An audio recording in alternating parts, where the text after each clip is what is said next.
it is based on like what you would think is the best for the majority of people. Things to take into consideration is like safety profile, ease of doing it properly. It's like, like how easy is it to learn to master the execution. And then like I want to look at this as each of these in isolation. So like in a vacuum, if you were to choose these exercises for like your main exercise for chest for growth. So like a chest fly, for example, like maybe it's a great exercise, but if you were to compare that to like a an incline press, if you had to choose one for chest day, which would you pick? So like that's kind of what we're looking at it. Like if this was your main exercise for chest day, where would you rank it? Yeah, got it. Um, so how So should we do it? we can start over here on the left side and just go across. But um so the first one is going to be, so this is an exercise that I actually did for the first time with you this past weekend, which is Yeah, the Smith machine incline press. yeah. I mean, for me, Oh, let me go through the tiers. Sorry, let me go through the tiers first so people understand where we're defining these. So the top tier, we have the mutant category. So if you want to look like a mutant, the Nick Walker, you better have these in your program. They're going to be very effective for building your chest. You should absolutely include these exercises um, in almost all circumstances. Greek God, very good exercises that in most circumstances would be beneficial to do. Gym Bro, some good use cases, but definitely not essential. Um, and then Lifetime Natty. Being a Lifetime Natty is okay, but no one wants to look like a Lifetime Natty. So if you want to avoid these exercises, where maybe they have some use cases, but like you would never pick them to do over a different exercise. There's never really a reason to have it in your program. So Smith machine incline press, where would you put it? mutant absolutely needed. This would be my number one workout for chest. I mean, you ask me anything, you pick one exercise for chest, whatever it is. For me, and I think the Smith machine incline plus is absolutely very vital to growth because one, um, the Smith machine kind of helps you with the stability aspect of it, so you can kind of isolate the chest, especially if you have issue with stability. So it's not necessarily people. I mean, I think a lot of people have issues with stability and not know they do because they end up overusing their traps and their anterior delts when they're Mhm. targeting that inclined chest, which is a tough muscle to hit. So I think the Smith machine helps with that, and then just kind of make you hyper focus on the incline press, and plus it's just less load on some of the joints just because you have the higher stability here, not because it's less load on it. I mean, the weight's still the same, but the stability that it brings affects the joints as well, so it helps out with the movement. Yeah, no, I think if we were to summarize the key things about this, it's like if we think about the safety profile, it's pretty safe. There's a fixed movement pattern, so it's easy to do. So it's like beginner friendly too, as long as you set things up right. So it's like pretty easy to do. There's not like a big learning curve. It's you can still overload it very easily, so it's really good for progressive overload. It's pretty easy on your joints, so it's lower risk of injury. Um, so yeah, like you said, I think it's a really great exercise that I would have probably should have been doing for a long time before this weekend, but Yeah, I mean, I this is really your liked it. first time because you're a um, I'm a free free weight bar, guy. yeah, free weight guy, Yeah. and then you're always hitting the free bar, and this was the first time hitting the Smith machine. Did you feel like you got a better control and activation through your chest using the Smith Yeah, machine? no, I did, especially like because I have a little bit of like the internal rotation and the my thing's a little off center. If it's pretty hard to stabilize the barbell in a way that I think is not going to be damaging to my posture long term. Um, so I think the Smith machine helps me correct those issues and control it better, and it's probably something I'm gonna incorporate a lot more now. Yeah, because you were moving some weight on that, man. Yeah, and those, like right off the bat, first time I felt safe going up to what the three plates and a 25. So it's like it felt smooth, it felt really easy, and it felt like I wasn't nervous about it. Didn't feel iffy on my joints at all. So I really enjoyed it. Um, so next up we have flat Smith machine press. Um, I mean, the movement itself is very important, but I usually prefer like a lever chest press to do it. Hmm. Because I usually do it right after my Smith machine incline press, and my chest is already toasted by the time I'm done with not toasted. I mean, I'm taking a lot of weight, but again, from a stability standpoint and from a standpoint of just trying to activate my chest, and I have a lot of help and support from a leverage chest press over a Smith machine press. So I kind of would put that in like a gym bro status just because I never flat bench on a Smith machine. I can find a lot of replacements that are a little bit more uh, easier to activate my chest Hmm. because I'm not using a lot of other factors because I can really isolate more. This is my personal preference, like a leverage chest press. Okay. So because there's more alternatives to put in your program for flat, you don't value the flat Smith machine press as much as the incline one. Yes. So why do you value the an incline motion so much more than flat? Because I mean, don't get me wrong. One, I think it's just comfortability of me doing it over the years. Obviously, that comes into play because I personally am able to activate my upper chest a lot better on a Smith machine incline press versus a Smith machine flat press. Um, I think it's posture issue to where I do end up um, activating my anterior delts a little bit more when I'm laying flat down versus at an angle. When I'm sitting down, I'm able to use my heels to stabilize my spine as well, and just kind of push back on the pad and really get that squeeze. Versus where I'm laying here, I don't get that. Hmm. I think that's the main reason. Okay. Yeah, that makes sense. Um, okay, I'm gonna put this one last because it's kind of a different Yeah. one. All right, so next up we'll have the barbell incline press. This is something that's been a staple for me for probably 10 years, that I've always done. So where would you rank this? I'll put it in the bottom Really? because yeah, So lifetime natty, never do it? never, no. I Okay. just I've well, my first time I injured my pec was on it on a barbell, and obviously it's because I'm doing something wrong. That's why it got injured, or it could be because my load was just way too much. I was putting on a lot of weight at that time. But after that, that's when I found the Smith machine, and I think the pros and the cons from the Smith machine to barbell right now when I'm just trying to activate and build a muscle, for me, is Smith machine is has so much more pros than the barbell. So I rather just use the Smith machine over the barbell. Would your answer change if we're not just talking about you exclusively? If you were to just make a recommendation to your average lifter, would you still No, put it in the bottom? yeah, Because you think that there's no reason to do this if there's a Smith machine that exists. machine, yeah, and they can activate the chest. Okay.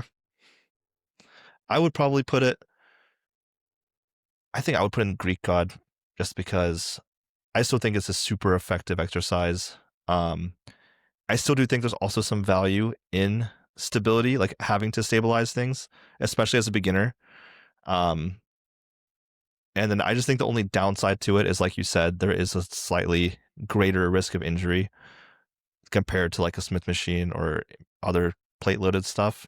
So that's what would keep me from putting it in mutant. But I don't know. I still think it's a really good exercise for the majority of people as long as you're, warming up appropriately and being mindful of your form. But because it's a little harder to have good form, I could see it not being, used as much as some of these other ones. Yeah, Um, so we'll go ahead and put everything in the tiers and then we'll rank them within the tiers after. yeah. So next up we have the barbell decline press. Oh, I would put it on the bottom as well. I mean, I think I think again you can get it done through Smith machine, like a decline bench under the Smith machine and get it done. I prefer the Smith machine decline over barbell. But for most of my decline, I'm on the cables or or doing a dumbbell decline press or something like that. But no, even the dumbbell, I put the Smith machine over the dumbbell. I'm a Smith machine guy. I like Smith machine. So Okay, I guess we can rank them as we go. So between barbell and decline, or incline and decline for barbell, which one would you think is better? incline for sure. Okay, so we'll keep incline there. Yeah, I think that the barbell decline is pretty useless. I would probably agree also that it's in this tier just because it's like you're probably not going to do more than one free weight press on a barbell, and I would never choose a decline barbell press over an incline or flat. Unless it's that's, but it also has to do with what your weakness is. Let's say your decline is really that weak, and But then have you ever seen somebody with a no, super strong and big upper chest and a too small of a lower chest? no, I have not. So yeah, that's Yeah. another thing too. That it would be. That's what I'm saying. It would be a rare case if Yeah, it does very rare happen. case. So that's why I ranked it all the way on the bottom. Okay. Well, then I guess I think I can guess where you're going to put this one, but barbell flat bench. Yeah, probably right next to the yeah, right on the bottom What for order? me. Incline, Uh, I between would go incline, better than incline incline, worse? between incline and decline. Okay. So same rationale as the other ones, I'm guessing. Yep. Um, that you think there are better options for instead of doing the Yeah. barbell. Okay. Well, then I guess we'll move on to the dumbbell. So just a dumbbell bench press, whether incline, decline, we'll just keep it all in one dumbbell press. I think dumbbell press is way better than barbell in a sense of you can kind of if you are having active range of motion issues and you have good active range of motion, you're able to extend that a little bit with the Mm-hmm. dumbbells. But again, when it comes to stability issues, this is a little bit harder if you need to have really good stability to execute this workout the correct way. I have seen a lot of guys do dumbbell presses, but not I'm seeing them overuse their traps and their anterior delts Mm-hmm. while they're doing them, just because they're trying to hold on to that eccentric and not able to control as well. Uh, I would definitely put it in the between the Greek God and Jim Bro. We can Between, even yeah, but so we, which one we of can put it these? at the we can put it in the Greek God one because that's something that I like doing. Because it like you said, with the barbell, like it does help you work on your stability, and I think the dumbbell does too. And it's Mm-hmm. also personal preference for me at this point because I started off only doing dumbbell presses because when I was in the military or deployed, we didn't have a lot of choices. We had a lot of dumbbells, and you just make it work. And I got used to doing a lot of dumbbell presses as I was building muscle, and that's something that I like doing. But I stayed away from it after I obviously I found the Yeah. Smith machine. So Yeah, no, that makes sense. Yeah, I think it has a lot of good pros. You still have to have stability. Still, it's easier to have like good range of motion, and like you can control the angle of the dumbbell, so it feels very natural when you're using it, even if you are a little internally rotated or whatever. Um, but yeah, it is again still a little bit um more difficult to execute correctly than like on the Smith machine press. So if you're a beginner, yeah, I often also see people doing the dumbbell press pretty not the best. Um, yeah, and then another issue with the dumbbell press is let's say you're going super heavy, like what we did with the Smith machine. When you're kicking up the 150s, it's pretty easy to like tweak something, you know. So it's in that regard, it's a little bit that takes away from the safety aspect a little bit because when you're going really heavy, then it can still have its risks. And then also another aspect is that it's a bit harder to spot than a barbell or Smith, just because it's a little awkward to spot someone on dumbbell. And if you're asking some random kid at the gym, there's not always someone who's super experienced there. So I'd be a bit more comfortable with them spotting me on a Smith machine than dumbbells if you need it. absolutely, that's a major factor as well because just now you're not going to load up as much as you want to, or even try to cross that boundary of can I do this today or am I able to push this weight? Yeah, It's tough to call that shot when it's on a dumbbell because it does require kind of a specific. Because I know guys that like them on the elbow. I know guys that like on the spot on the wrists. wrist. So Yeah, it depends on yeah. So that's a big issue because you're always going to yeah. want it the way you need it, and sometimes you just don't get that. And something else that's a huge limiting factor that's like very glaringly obvious now that I think about it is that the reason why dumbbell presses have never been my main movement is because I've never had a gym like Absolute Recomp. So, most gyms only go up to 120. So if I Yeah, did that as my first exercise, you'd hit it for 20, 25 reps. So it's not like it's not going to get a good overload with it. So that's again a huge limiting factor because most commercial gyms don't go over 120. yeah, uh, yeah, and then the hardest part about places like Absolute Recomp is the options are endless. Yeah. uh, dumbbell chest fly. Oof. Again, this is one of the workouts that I started doing them, but there's so many alternatives now um, that I tend to choose the alternative because my activation and the way I can overload the target muscle is so much better from like a machine or a pec deck or a fly motion than the dumbbell chest fly. So I kind of put it in like the gym bro category for sure. Interesting. So why would you not put it in Lifetime Natty like the other barbell stuff? Because for me, rather dumbbell fly. So I looked at it this way. It's like if I was given an option to do a decline press, barbell press, or dumbbell fly machine, I Mhm. would pick the dumbbell fly machine over the decline. Yeah. Okay. Yeah, that's fair. Okay. Personal preference, I'll try that over the barbell. Yeah. Yeah, I actually hate dumbbell chest flies. Um because I can just never it never feels good to me. And Yeah, yeah, I so, would so you're never not pick it able to over act. a different way. Yeah, and I have incorporated dumbbell chest flies here and there, especially if I'm not getting a good activation or I need to shock my muscle or just do something different. Mhm. I'll end up doing the dumbbell flies. But again, it's a good option. But if your gym has the other options, I'll always choose the other option. Yeah, that makes sense. Okay. Plate loaded press. So this is a very broad one, but yeah, we're talking about, the hammer strength, the panada, the just any sort of plate Incline, loaded, flat, yeah. yeah, I'll movement. I'll actually put that in the mutant category. It's a must for me because um I got that I got the Smith fly incline. I need something for my flat as well to just make sure that density get built. And this is usually something where I can overload a lot and keep working on that.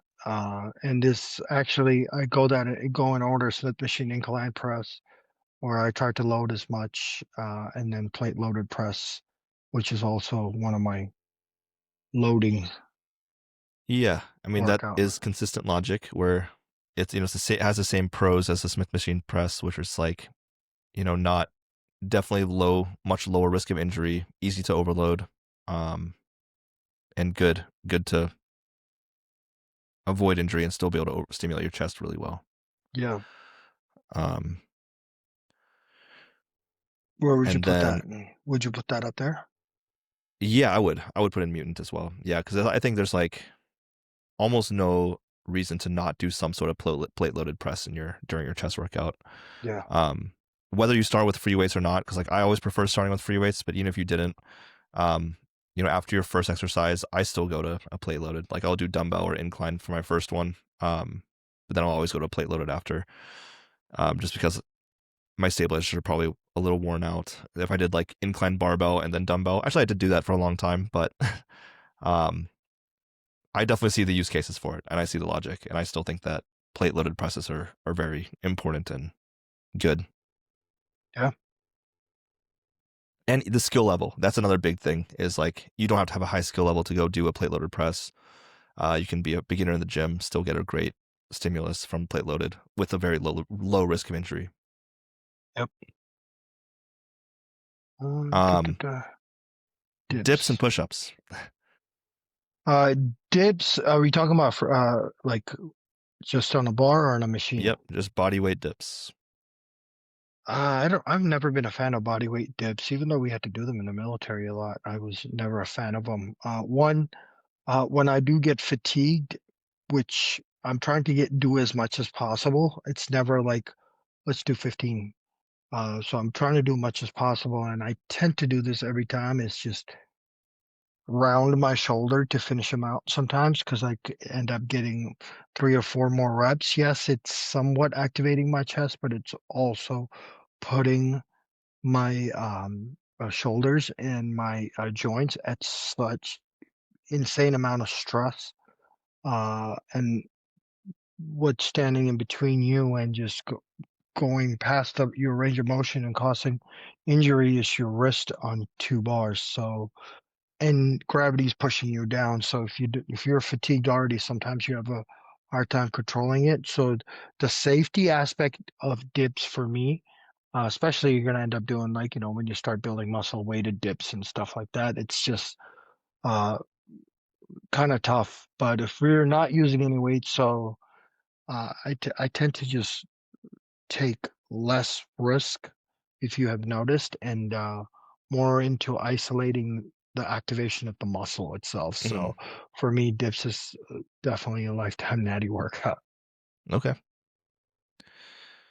Um, yeah, no, I think your logic is pretty consistent. So, even if I would put it somewhere else, I see where you're coming from for sure.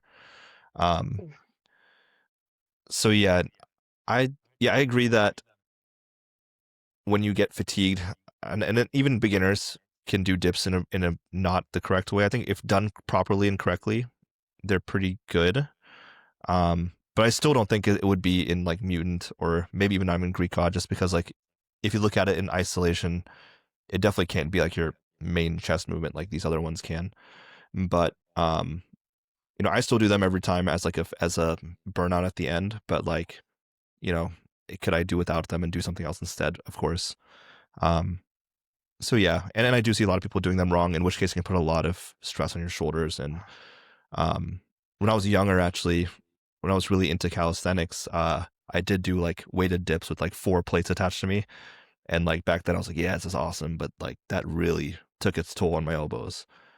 Yeah, Um, and then you probably took a toll on your trap development and your anterior delt development as well, because you have to understand you have one of the most insane trap activation. I mean, it's always activated. They're always up mhm. because probably you hyperused 4 plates dip on your traps. Don't get me wrong, probably where your chest is out of control as well, um, but you can see that this is just always active and pumped on you, Yeah. and I think that probably could be a good contribution to that. Not that it was a negative thing for Yeah, you because definitely you that. look, And definitely the rings too and for yeah, gymnastics, where it's like that's always activated. yeah, Um, absolutely. 'Cause here, instead of here. yeah. Um, okay, so now next up we'll have push-ups. I think it should be in the mutant because one, how easy it is to get into the position. You could do it anywhere you want. Hmm. That's why it's probably one of the primary pump up workout that we do before everybody does it before we get on the stage. But two, for me, it's one of the best like. So I use it in multiple ways. One of the ways that I use it is like, let's say I'm doing Smith machine press. Um, let's say my activation and I can't load much that day. There's something going on where I had a pre-existing injury that day to where I didn't warm up correctly and my shoulders bothering me. Obviously, when that happens, my thought process is not to go, I'm going to still hit the same weight because there's something that is damaging my shoulder. And my answer shouldn't be, let me throw my normal 3 to 4 plates on here and keep doing it, which is going to create a ton of stress on what's messed up. So next week I come back, I recover on it, and then my chest is on. I'm able to load that weight. So usually what I would do is I will bump my weight down. I'll still get it. I just still try to get my activation going, but then I'll start hitting push-ups in between to see if I can still keep the blood in my chest. So that's one of the ways that I use push-ups to just make sure that activation's there and there's blood on my chest. And two, it's a great finisher. Let's say you have anything left on your chest at the end of the workout, Hmm. start knocking them out to just make sure your chest is fully exhausted. So those are the two ways that I use the push-ups. Okay. Yeah. Okay. So this is you and Jordan that I talked to. Both of you guys had push-ups very high, and I did not at all before this. But now, after talking to both of you, you're starting to change my mind because, like, because my logic was that push-ups are, when you're a beginner, it's great because I'm still trying to look at this in isolation, right? Like, which of these can you use to build your chest as a primary exercise? And push-ups as a beginner, yeah, 10, 20 push-ups is really hard. So you can definitely build a good chest doing that. But then once you get to a more advanced level, like where we're at, I could probably do 50, 60 push-ups, right? So it's like, is it still effective anymore? Um, I don't know. So But that's why I was thinking it wouldn't be in the mutant for me, but it is very versatile because it is very good for warming up. It is easy to do, good safety profile, um, low skill level, I think. Um, and you can use it, yeah, to warm up, to finish in between sets. So there are a lot of use cases for it. Um, but yeah, that was yeah, my logic on it before. yeah, but yeah, you could do 50, 60 push-ups, but now try doing them after you just put up 3.5 plate on Smith machine right after as a mm, as a superset or something like that. And that is where 10 or 20 of them can bring everything out of your chest. I think that's why it's good because you could add that on. Because you get off the Smith machine incline press, you don't have to go set up another machine, load the weight, nothing. Just drop right where you That's are true. and you finish that 10 or 20. Yeah. That's why it's still good for me because it still gives me one, keeps the blood in my chest and still gives me a good chest activation because I'm doing them after I'm exhausting my chest already. Yeah. And I think a big part of that is how available it is to do, where you don't need any equipment and you can do it right there. Because I think if you ran over to a pin loaded chest machine and did it super light, it would serve the same purpose, but Hmm. that's a lot harder to do in a gym. Yeah. You'd have to like run across the gym and find the pin loaded machine and do it. So yeah, the fact that you can just do it anywhere with no equipment Yeah. and it serves that use pace, I can see why it's a very Yeah. good And at a exercise busy now. gym on busy hours, usually on Mondays, it's tough to have two machine to Yeah. yourself. So you still want to be effective. So that's why I put push-ups because you don't even need a gym to do it. You just need a floor. So Yeah. You know what? Yeah, I agree with you guys now. I'm on the push up train now. Um, all right, cable flies. I would put cable fly and machine fly the same. It's going to be in the mutant category. It's absolutely necessary to isolate. Especially you can hit all type of angle, incline, decline, flat, depending on where your weakness is. So I'm guessing cable fly, machine fly. It's going to be the same almost for me because both of them. Uh, Well, there's one thing that would separate that, right? So the fact that machine flies, it is much harder to do incline and decline, because you don't really see that very often, right? as far as Um, availability of the as far as machines, like, yeah, most gyms don't have like an incline fly machine fly or a decline machine fly. Most of them just have the straight one. Um, like the pec deck. yeah, the pec deck, right? So does that change where you would put both, or would you still put them both in mutant? I'll put Bolton Mutant as far as workouts, but let's say you do have the availability of incline and decline. I mean, if it's not available, you can't do them, obviously. But we're talking about it is available. So if the incline machine fly is available, I would rank them in the Mutant, just because Okay. I would hit them. Which one would you rank higher than the other? Cable fly higher than the other because cables are available a lot more, just for that sake. And for me, I do get a much better activation in a sense where it's so let's say I'm hitting chest today and I'm not open as well.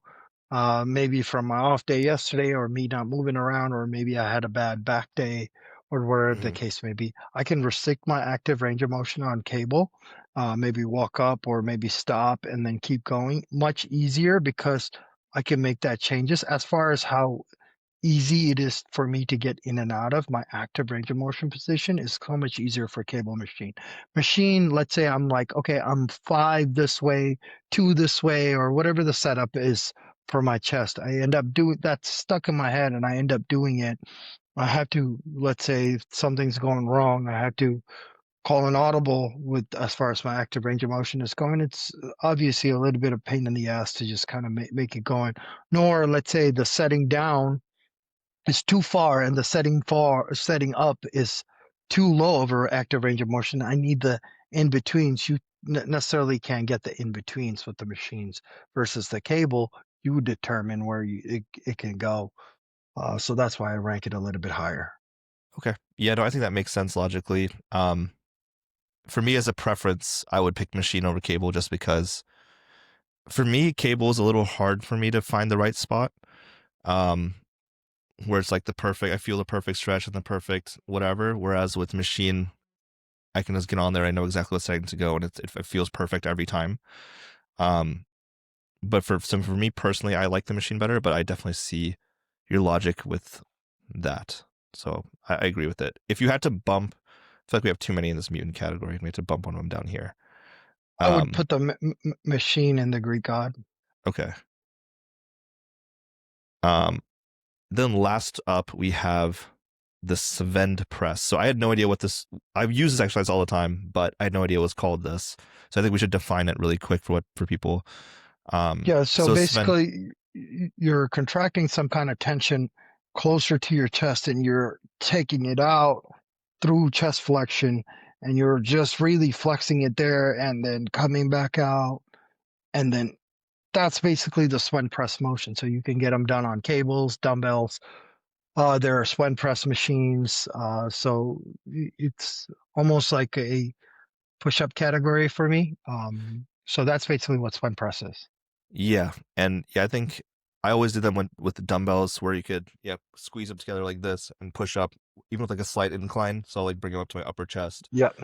I've seen people do it with like a barbell in a corner, like a T-bar row, and hold it like this and push Yep. up. You could do them on a Um, plate. You could put the plates yeah, the together. plate.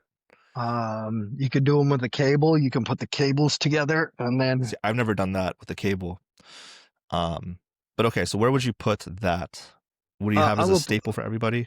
yeah, I would put it, it's almost as similar as push-ups for me. So, if uh, I would, if I were to choose between Swen press and push-ups as far as burners in between, I would rank Swen press higher than the push-ups. So I would put Swen press in the Newton and Drop at the push-ups to end, Greek dot elephant. push-ups down. Because one, cable Swan press is very versatile. It's easy to get into, and two, I tend you can isolate a lot more on Swan press than push-ups because sometimes people could end up using a lot more shoulders on push-ups, Okay, depending on if they have. if you do a push-up with a close grip like this, then would it Yeah, serve the same purpose? somewhat, but you have to be really careful to make sure that the chest is activating the entire motion. It's easy to let it get to you because when you get closer, you're you're you're forcing that Yeah, you internal wanna rotation a little bit. So right. that end up hyperactivating your traps and your anterior delts a little bit, and you got to peel it back and make sure that chest is doing. And that sometimes with people that doesn't have good activation or good connection to the muscle can be hard to do. At the same time, look like they're doing it the right way. So people just tend to do them and then end up going, "Oh, I did my push-ups, but did you do them with full activation on your chest?" Which was the purpose of that day, if that is the purpose of that day. Right. Which for me, when I'm the purpose of a chest day is to exhaust my chest out. Uh, Yeah, and the purpose of a push-up is typically to exhaust your chest too. It's just yeah, yeah, a lot of people don't do it that way. yeah. So Um, that's why I rank Swen Press higher. Again, that machine was pretty beautiful. Um, it was kind of funny because you didn't know and you started doing them. I was like, yeah, those are really great in between sets.